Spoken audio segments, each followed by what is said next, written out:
Hello friends, ನಮ್ಮ ಭಾರತ ದೇಶ ದೇವಾಲಯಗಳಿಗೆ ತವರು ಮನೆಯಂತೆ. ನಮ್ಮ ದೇಶದಲ್ಲಿ ಅನೇಕ ದೇವಾಲಯಗಳಿವೆ.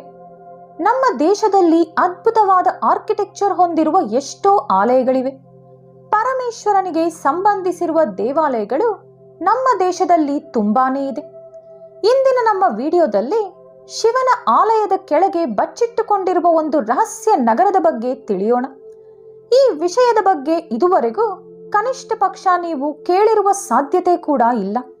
ಹಾಗಾಗಿ ಈ ವಿಡಿಯೋ ಸ್ಕಿಪ್ ಮಾಡದೆ ಪೂರ್ತಿಯಾಗಿ ನೋಡಿ. ಯಾಕಂದ್ರೆ ಇದರಲ್ಲಿರುವ ರಹಸ್ಯಗಳು ಸಾಮಾನ್ಯ ಜನರನ್ನು ಮಾತ್ರವಲ್ಲ, ಪರಿಶೋಧಕರನ್ನು ಕೂಡ ಆಶ್ಚರ್ಯಗೊಳಿಸುತ್ತಿದೆ. ಈ ಎಲ್ಲ ವಿಷಯಗಳನ್ನು ತಿಳಿಯುವುದಕ್ಕೂ ಮುಂಚೆ ನೀವಿನ್ನೂ ನಮ್ಮ ಚಾನೆಲ್ ಅನ್ನು ಸಬ್ಸ್ಕ್ರೈಬ್ ಮಾಡ್ಕೊಂಡಿಲ್ಲ ಅಂದ್ರೆ ಖಂಡಿತ ಈಗಲೇ ಸಬ್ಸ್ಕ್ರೈಬ್ ಮಾಡ್ಕೊಳ್ಳಿ. ಹಾಗೆಯೇ ಹೊಸ ವಿಡಿಯೋ ನೋಟಿಫಿಕೇಶನ್ಸ್ಗಾಗಿ ಪಕ್ಕದಲ್ಲಿರುವ ಬೆಲ್ ಐಕಾನ್ ಕ್ಲಿಕ್ ಮಾಡ್ಕೊಳ್ಳೋದನ್ನ ಮಾತ್ರ ಮರಿಬೇಡಿ. ಎಲ್ಲೋರ ಗುಹೆಗಳು. ಇದರ ಕೆಳಗೆ ಶಿವನ ರಹಸ್ಯ ನಗರವಿದೆ. ಪರ್ವತಗಳನ್ನು ಕೊರೆದು ನಿರ್ಮಿಸಿರುವ ಶಿವನ ಕೈಲಾಸ ಮಂದಿರ ಈ ಎಲ್ಲ ರಹಸ್ಯಗಳಿಗೂ ಮೂಲ. ಸಾವಿರಾರು ವರ್ಷಗಳ ಹಿಂದೆ ನಿರ್ಮಿಸಿರುವ ಈ ಆಲಯಕ್ಕೆ ಸಂಬಂಧಿಸಿರುವ ಮ್ಯಾಪ್ಸ್ ಹಾಗೂ ಇದರ ನಿರ್ಮಾಣಕ್ಕೆ ಬಳಸಲಾದ ದಿವ್ಯ ಶಕ್ತಿಯುತ ಅಸ್ತ್ರಗಳನ್ನು ಒಂದು ರಹಸ್ಯ ನಗರದೊಳಗೆ ಬಚ್ಚಿಟ್ಟಿದ್ದಾರೆ. ಏಕೆಂದರೆ ವಿದೇಶಿ ಆಕ್ರಮಣಕಾರರಿಂದ ನಮ್ಮ ಜ್ಞಾನವನ್ನು ಕಾಪಾಡಿಕೊಳ್ಳೋಕೆ ಈ ರೀತಿ ಮಾಡಬೇಕಾಯಿತು. ಆ ರಹಸ್ಯ ನಗರವನ್ನು ತಲುಪುವುದು ಆಧುನಿಕ ಮಾನವನಿಂದ ಸಾಧ್ಯವಾಗದೆಂದು ಜರ್ಮನ್ ಪರಿಶೋಧಕರ ಅಭಿಪ್ರಾಯ. ಈ ದೇವಾಲಯದಲ್ಲಿ ಅನೇಕ ರಹಸ್ಯವಾದ ಗುಹೆಗಳಿವೆ. ಇವುಗಳೊಳಗೆ ಸಾಮಾನ್ಯ ಮನುಷ್ಯ ಪ್ರವೇಶಿಸಲು ಆಗುವುದಿಲ್ಲ.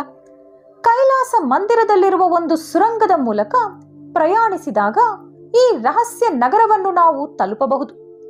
ಎಲ್ಲೋರಾದಲ್ಲಿನ ಕೈಲಾಸ ಮಂದಿರದೊಳಗಿರುವ ಈ ಸುರಂಗಗಳನ್ನು ಪರಿಶೋಧಿಸಬೇಕೆಂದು ಆಂಗ್ಲೇಯರು ನಿಶ್ಚಯಿಸಿದ್ದರು. ಅವರು ಈ ನಗರದೊಳಗೆ ಪ್ರವೇಶಿಸಿ ಆ ರಹಸ್ಯ ನಗರವನ್ನು ಕಂಡುಹಿಡಿಯಲು ಪ್ರಯತ್ನಿಸಿದ್ದರು. ಸುರಂಗದೊಳಗೆ ಪ್ರವೇಶಿಸಿ ಸ್ವಲ್ಪ ದೂರ ಹೊರಟ ನಂತರ ಮಧ್ಯದಲ್ಲಿ ಕಲಗುವ ವಿಪರೀತ ರೇಡಿಯೇಷನ್ ಕಾರಣದಿಂದ ಅವರಿಂದ ಮುಂದೆ ಹೋಗಲು ಸಾಧ್ಯವಾಗಲಿಲ್ಲ. ಈ ಕಾರಣದಿಂದ ಆಂಗ್ಲೇಯರು ಅವರ ಪರಿಶೋಧನೆಯನ್ನು ನಿಲ್ಲಿಸಿ ಸುರಂಗ ಮಾರ್ಗಗಳನ್ನು ಮುಚ್ಚಿ ಹಾಕಿದರು. ಇಂದಿಗೂ ಕೂಡ ಈ ರಹಸ್ಯವಾದ ಸುರಂಗ ಮಾರ್ಗಗಳು ಮುಚ್ಚೇ ಇವೆ. ಈ ಸುರಂಗ ಮಾರ್ಗದ ಕೊನೆಯಲ್ಲಿ ಮತ್ತೊಂದು ಪ್ರಪಂಚ ಇರಬಹುದೆಂದು ಪರಿಶೋಧಕರ ಅಭಿಪ್ರಾಯ. ಏಕೆಂದರೆ ಈ ರೇಡಿಯೇಷನ್ ಅನ್ನೋದು ಯಾವುದೋ ಒಂದು ಸೋರ್ಸ್ ಇಂದಾನೇ ಉತ್ಪತ್ತಿಯಾಗುವುದು. ಕ್ಷಣಗಳಲ್ಲಿ ಮನುಷ್ಯನ ಪ್ರಾಣ ತೆಗೆಯಬಲ್ಲ ಶಕ್ತಿಯುತವಾದ ಈ ಕಿರಣಗಳು ಶಿವನ ಭೂಮಿ ಅಸ್ತ್ರದಿಂದ ಹೊರಬರುತ್ತಿದೆ ಎಂದು ಅನೇಕರ ಅಭಿಪ್ರಾಯ. ನಮ್ಮ ಪುರಾಣಗಳಲ್ಲೂ ಕೂಡ ಈ ಭೂಮಿ ಅಸ್ತ್ರದ ಬಗ್ಗೆ ಪ್ರಸ್ತಾವನೆ ಇದೆ. ಶಿವನ ಈ ಶಕ್ತಿಯುತವಾದ ಅಸ್ತ್ರ ಕಲ್ಲುಗಳನ್ನು ಕೂಡ ಆವಿ ಮಾಡಬಲ್ಲದು. ಅಷ್ಟೇ ಏಕೆ, ಈ ಭೂಮಿ ಅಸ್ತ್ರದ ಸಹಾಯದಿಂದಲೇ ಕೈಲಾಸ ಮಂದಿರವನ್ನು ನಿರ್ಮಿಸಿದ್ದಾರೆಂದು, ಆಲಯ ನಿರ್ಮಾಣ ಪೂರ್ತಿಯಾದ ನಂತರ ಆಲಯದ ಕೆಳಗೆ ನಿರ್ಮಿಸಿರುವ ರಹಸ್ಯ ನಗರದೊಳಗೆ ಈ ಭೂಮಿ ಅಸ್ತ್ರವನ್ನು ಇರಿಸಿದ್ದಾರೆಂದು ನಂಬಲಾಗಿದೆ. ಈ ರಹಸ್ಯ ನಗರದೊಳಗೆ ಬೆಳಕು ಹಾಗೂ ನೀರು ಬರುವ ರೀತಿಯಲ್ಲಿ ಅದ್ಭುತವಾಗಿ ನಿರ್ಮಿಸಿದ್ದಾರೆ. ಅಷ್ಟೇ ಅಲ್ಲದೆ ಈ ರಹಸ್ಯ ನಗರದೊಳಗೆ ಹೆಚ್ಚಿನ ಪ್ರಮಾಣದಲ್ಲಿ ಚಿನ್ನ ಹಾಗೂ ಅನೇಕ ಬೆಲೆ ಬಾಳುವ ವಸ್ತುಗಳನ್ನು ಸಹ ಬಚ್ಚಿಟ್ಟಿದ್ದಾರೆಂದು ಹೇಳುತ್ತಾರೆ. ಈ ನಗರ ಎಷ್ಟು ನಿಗೂಢವಾದುದೋ ಅದರ ಮೇಲೆ ಕಟ್ಟಿರುವ ಕೈಲಾಸ ಮಂದಿರ ಕೂಡ ಅಷ್ಟೇ ನಿಗೂಢವಾದುದು. ಈ ದೇವಾಲಯವನ್ನು ಪ್ರಪಂಚದಲ್ಲಿನ ಅತ್ಯಂತ ಅದ್ಭುತ ನಿರ್ಮಾಣದಂತೆ ಪ್ರಕಟಿಸದೇ ಇರಬಹುದು, ಆದರೆ ಎಲ್ಲೋರಾದಲ್ಲಿನ ಕೈಲಾಸ ಮಂದಿರದ ಶ್ರೇಷ್ಠತೆಯನ್ನು ಮಾತ್ರ ಯಾರೂ ಸಹ ಒಪ್ಪದೇ ಇರುವುದಿಲ್ಲ. ಎಲ್ಲೋರಾದಲ್ಲಿನ ಅತಿ ಪ್ರಾಚೀನ ಪುರಾತನವಾದ ಶಿವನ ಆಲಯ ಕೈಲಾಸ ಮಂದಿರವನ್ನು ಮಾನವರು ನಿರ್ಮಿಸಲಿಲ್ಲ ಎಂದು ಹೇಳುತ್ತಾರೆ. ನಾವು ಗರ್ವ ಪಡುವ ಪ್ರಸ್ತುತ ಸಾಂಕೇತಿಕ ಪರಿಜ್ಞಾನದಿಂದ ಕೂಡ ಈ ದೇವಾಲಯವನ್ನು ನಿರ್ಮಿಸಲು ಸಾಧ್ಯವಾಗದು. ಈ ದೇವಾಲಯವನ್ನು ಇತರೆ ದೇವಾಲಯಗಳಂತೆ ಕಲ್ಲುಗಳನ್ನು ಜೋಡಿಸಿ ನಿರ್ಮಿಸಿಲ್ಲ. ಒಂದು ವಿಶಾಲವಾದ ಪರ್ವತವನ್ನು ಮೇಲಿಂದ ಕೆಳಗೆ ಕೆತ್ತಿ ನಿರ್ಮಿಸಿದ್ದಾರೆ. ಈ ರೀತಿ ಒಂದು ಪರ್ವತವನ್ನು ಕೆತ್ತಿ ಆಲಯವನ್ನು ನಿರ್ಮಿಸುವುದು ಇಂತಹ ಆಧುನಿಕ ಯುಗದಲ್ಲೂ ಸಾಧ್ಯವಾಗದು. 8ನೇ ಶತಮಾನದಲ್ಲಿ ನಿರ್ಮಿಸಲಾದ ಈ ಆಲಯದ ನಿರ್ಮಾಣ ಕೇವಲ 18 ವರ್ಷಗಳಲ್ಲೇ ಪೂರ್ಣಗೊಳಿಸಲಾಯಿತೆಂದು ಹೇಳುತ್ತಾರೆ. 4 ಲಕ್ಷ ಟನ್ಗಳ ಕಲ್ಲನ್ನು ಕೆತ್ತಿ ನಿರ್ಮಿಸಿರುವ ಈ ಆಲಯದ ನಿರ್ಮಾಣ ಇಷ್ಟೊಂದು ಕಡಿಮೆ ಸಮಯದಲ್ಲಿ ಯಾವ ರೀತಿ ಆಗಿರಬಹುದೆಂದು ಪರಿಶೋಧಕರು ಆಶ್ಚರ್ಯ ಪಡುತ್ತಲೇ ಇದ್ದಾರೆ. ಎಲ್ಲದಕ್ಕಿಂತ ಆಶ್ಚರ್ಯ ಪಡಿಸುವ ಮತ್ತೊಂದು ವಿಷಯ ಎಂದರೆ, ಪರ್ವತವನ್ನು ಕೆತ್ತಿದಾಗ ಬಂದ ಕೋಟ್ಯಾಂತರ ಟನ್ಗಳ ಕಲ್ಲನ್ನು ತೆಗೆಯಬೇಕೆಂದರೆ ಸಾವಿರಾರು ವರ್ಷಗಳು ಬೇಕಾಗುತ್ತದೆ. ಇದೆಲ್ಲ ಯಾವ ರೀತಿ 18 ವರ್ಷದೊಳಗೆ ಸಾಧ್ಯವಾಯಿತೆಂಬ ಪ್ರಶ್ನೆ ಪರಿಶೋಧಕರ ಮನಸ್ಸನ್ನು ಕೆದಕುತ್ತಿದೆ. ಕೆಲ ಪರಿಶೋಧಕರಾದರೆ ಕೇವಲ ಮಾಯಾ ಶಕ್ತಿಯಿಂದ ಮಾತ್ರವೇ ಇಂತಹ ಮಹಾನಿರ್ಮಾಣ ಸಾಧ್ಯ ಎಂದು ನಂಬುತ್ತಿದ್ದಾರೆ. ಈ ದೇವಾಲಯದ ಕೆಳಭಾಗದಲ್ಲಿ ಅನೇಕ ಆನೆಗಳ ವಿಗ್ರಹಗಳನ್ನು ಕೆತ್ತಿದ್ದಾರೆ.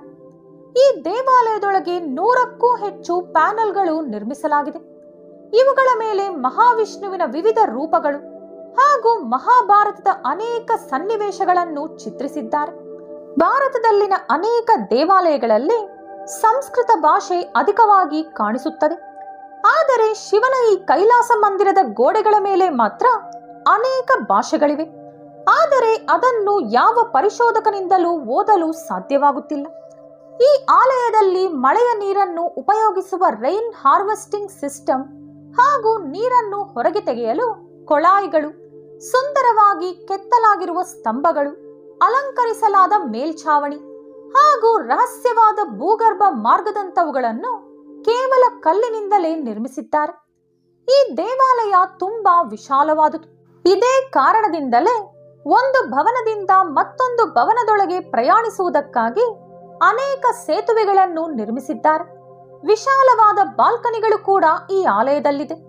ಈ ದೇವಾಲಯ ನಿರ್ಮಾಣದಲ್ಲಿರುವ ನೈಪುಣ್ಯದ ಕಾರಣದಿಂದ ಈ ಆಲಯ ಇನ್ನಷ್ಟು ನಿಗೂಢವಾಗಿ ಬದಲಾಗಿದೆ.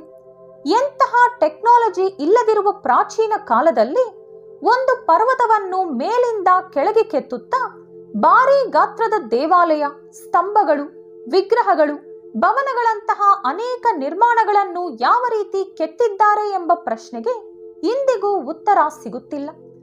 ಇಷ್ಟೊಂದು ಉತ್ತರ ಸಿಗದ ಪ್ರಶ್ನೆಗಳ ಕಾರಣದಿಂದಲೇ ಈ ಆಲಯ ಇನ್ನಷ್ಟು ರಹಸ್ಯವಾಗಿ ಬದಲಾಗಿದೆ. ಕೈಲಾಸ ಮಂದಿರ ಎಂಥದ್ದೆಂದರೆ, ಆಗಸದಿಂದಲೂ ಕೂಡ ಈ ದೇವಾಲಯ ನಮಗೆ ಸ್ಪಷ್ಟವಾಗಿ ಕಾಣಿಸುತ್ತದೆ.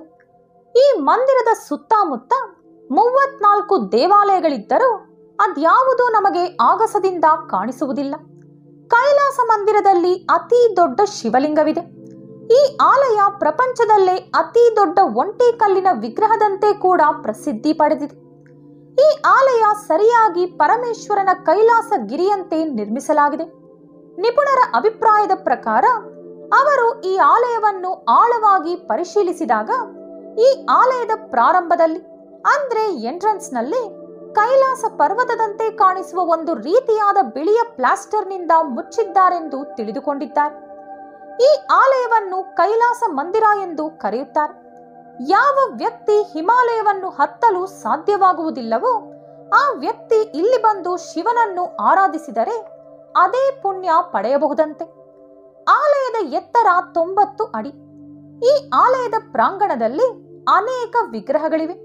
ಹಾಗೆ ಬಹಿರಂಗ ಮಂಟಪದಲ್ಲಿ ನಂದಿ ವಿಗ್ರಹವಿದೆ. ಈ ನಂದಿ ವಿಗ್ರಹಕ್ಕೆ ಎರಡೂ ಕಡೆ ಆನೆ ಹಾಗೂ ಭಾರೀ ಸ್ತಂಭವನ್ನು ಏರ್ಪಾಟು ಮಾಡಿದ್ದಾರೆ. ಯುನೆಸ್ಕೋ ಸಂಸ್ಥೆ 1983ರಲ್ಲೇ ಈ ಸ್ಥಳವನ್ನು ವಿಶ್ವ ಪರಂಪರೆಯ ಆಸ್ತಿಯಂತೆ ಘೋಷಿಸಿದೆ. ಆಲಯ ಪ್ರವೇಶ ದ್ವಾರ ಸುಮಾರು 25 ಮೀಟರ್ ಉದ್ದ ಹಾಗೂ 33 ಮೀಟರ್ ಅಗಲವಾಗಿದೆ.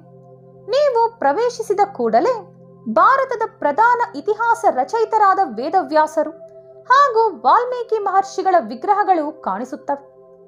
ಪ್ರವೇಶ ಮಂಟಪದ 4 ಸ್ತಂಭಗಳ ಮೇಲಿರುವ ಕಲಶಗಳು ಎಲೆಗಳನ್ನು ಹೊಂದಿರುತ್ತದೆ. ಇವು ಶ್ರೇಯಸ್ಸು ಹಾಗೂ ಸಂತಾನೋತ್ಪತ್ತಿಗೆ ಚಿಹ್ನೆಗಳು. ದ್ವಾರಬಂಧದ ಎರಡೂ ಕಡೆ ಶ್ರೇಯಸ್ಸಿಗೆ ಚಿಹ್ನೆಗಳಾದ ಕುಬೇರನ ಚಿತ್ರಗಳಿವೆ. ಪ್ರವೇಶ ದ್ವಾರದಲ್ಲಿರುವ ಮತ್ತೊಂದು ಆಕರ್ಷಣೆ ವಿನಾಯಕ ಹಾಗೂ ದುರ್ಗಾದೇವಿಯ ವಿಗ್ರಹಗಳು. ಪ್ರವೇಶ ದ್ವಾರದ ನಂತರ ಬಲಗಡೆ ಇರುವ ಗೋಡೆಯ ಮೇಲೆ ಗಂಗಾ, ಯಮುನಾ ಹಾಗೂ ಸರಸ್ವತಿ ನದಿಗಳ ಸ್ತ್ರೀರೂಪ ಹಾಗೂ ಅವರ ವಾಹನಗಳ ವಿಗ್ರಹಗಳನ್ನು ಕೆತ್ತಿದ್ದಾರೆ. ಮೊಸಳೆಯ ಮೇಲೆ ಗಂಗಾದೇವಿ, ಆಮೆಯ ಮೇಲೆ ಯಮುನಾದೇವಿ, ಆನೆಯ ಮೇಲೆ ಸರಸ್ವತಿ ದೇವಿ ನಮಗೆ ಕಾಣಿಸುತ್ತಾರೆ.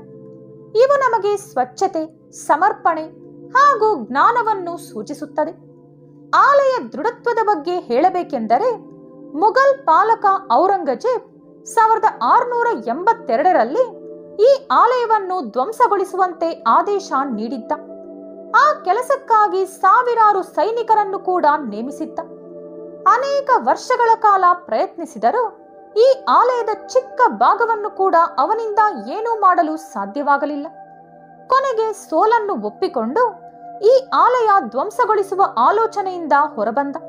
ಎಲ್ಲೋರ ಗುಹೆಯಲ್ಲಿರುವ ಕೈಲಾಸ ಮಂದಿರ ಐತಿಹಾಸಿಕ ದಾಖಲೆಗಳ ಪ್ರಕಾರ 8ನೇ ಶತಮಾನದ ರಾಷ್ಟ್ರಕೂಟ ರಾಜ ಕೃಷ್ಣ 756 ಹಾಗೂ 773 AD ಮಧ್ಯಕಾಲದಲ್ಲಿ ನಿರ್ಮಿಸಿದ್ದಾನೆ.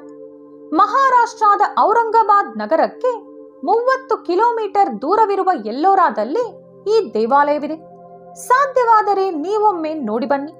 ಮನಸ್ಸಿಗೆ ಎಷ್ಟೋ ತೃಪ್ತಿ, ಪ್ರಶಾಂತತೆ ಸಿಗುತ್ತದೆ. ಈ ವಿಡಿಯೋ ನಿಮಗಿಷ್ಟವಾದಲ್ಲಿ ಲೈಕ್ ಹಾಗೂ ಶೇರ್ ಮಾಡಿ. ಇಂತಹ ಹೆಚ್ಚಿನ ಪೌರಾಣಿಕ ಐತಿಹಾಸಿಕ ವಿಡಿಯೋಗಳಿಗಾಗಿ ತಪ್ಪದೇ ನಮ್ಮ ಚಾನೆಲ್ ಅನ್ನು ಸಬ್ಸ್ಕ್ರೈಬ್ ಮಾಡಿಕೊಳ್ಳಿ. ಮತ್ತೊಂದು ಕುತೂಹಲಕಾರಿ ಮಾಹಿತಿಯೊಂದಿಗೆ ಪುನಃ ಭೇಟಿಯಾಗೋಣ.